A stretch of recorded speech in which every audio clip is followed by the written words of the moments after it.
قوم کے مفادات کے لیے کھڑے ہوتے ہیں وہ ان کی عزت کرتے ہیں. آپ نے دیکھا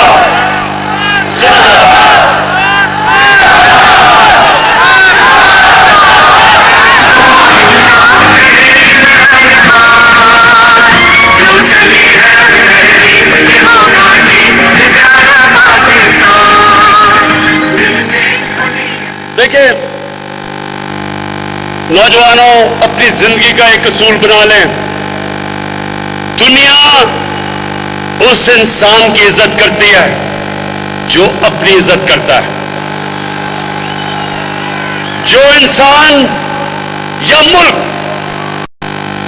اپنی عزت نہیں کرتا دنیا اس کی عزت نہیں کرتی. ہمارے ملک میں 10 سالوں میں یہ ذرا غور سے سنیں 10 سالوں کے اندر 2008 سے لے کے 2018 تک 400 سے زیادہ ڈرون اٹیکس کیے اس ملک نے جس کے لیے ہم جنگ لڑ رہے تھے. ہمارے 2 سربراہ آصف زرداری اور نواز شریف ایک دفعہ انہوں نے اس کی مذمت نہیں کی. یہ دنیا کے سارے قوانین کے خلاف ہے کہ آپ بمباری کریں اور دہشت گرد کہیں جی میں جس کو ماریں کہیں جی دہشت گرد ہے. کہیں دنیا کا قانون یہ اجازت نہیں دیتا. اور پھر ایک طرف پاکستان ان کے لیے جنگ لڑ رہا ہے اور وہی ہمارے اوپر بمباری کر رہے ہیں. میں بار بار ان کی مخالفت کی. میں نے دھرنے دیے. میں نے ہر جگہ کہا کہ یہ انسانی حقوق کے خلاف ہے. میں نے امریکہ میں جا کے یہ کہا. میں نے برطانیہ میں یہ سٹیٹمنٹس دی. ایک جگہ یورپین یونین کے ایمبیسڈرز شاہ محمود قریشی بھی میرے ساتھ تھے, شیرین مزاری بھی تھی. وہ سارے کوئی 20 ایمبیسڈر بیٹھ کے مجھے کہہ رہے تھے کہ تم کیوں مخالفت کر رہے ہو یہ ڈرون اٹیکس کی. کہتے وہ تو دہشت گرد مار رہے ہیں تو آپ کیوں مخالفت کر رہے ہیں. یہ شاہ محمود کو یاد ہوگا اور شیرین کو. میں نے ان کو کہا کہ لندن میں ایک ہمارا دہشت گرد بیٹھا ہے 30 سالوں سے. اس دہشت گرد نے جتنے کراچی میں لوگوں کو قتل کیا ہے کوئی بھی دہشت گرد جو تم مار رہے ہو اس نے اتنے قتل نہیں کیے. فرق یہ ہے کہ اس نے پاکستانیوں کا قتل کیا ہے, پاکستانیوں کے خلاف دہشت گردی کی ہے اور وہ آرام سے لندن میں بیٹھا ہے. ہم کہتے ہیں کہ جناب ہمیں دو, آپ کہتے ہیں جی قانون میں, آپ کہتے ہیں عدالت میں آ کے ثابت کریں. تو میں نے ان سے کہا کہ اگر پاکستان اگر آپ ہمیں اجازت دیں گے کہ ہم ڈرون اٹیک کر کے اس کو لندن میں مار دیں.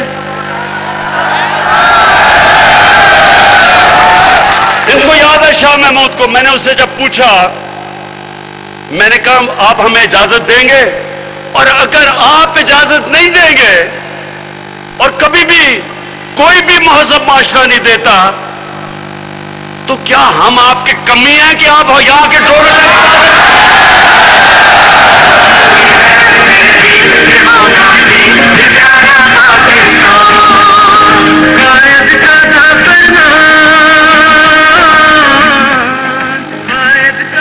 پاکستانیوں میں واضح کر دوں کہ میں سمجھتا ہوں کہ پاکستان کو دنیا میں ہر ملک سے اچھے تعلقات رکھنے چاہیے.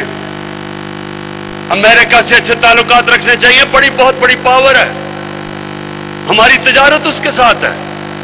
ہمارے بڑے عظیم پاکستانی وہاں رہتے ہیں.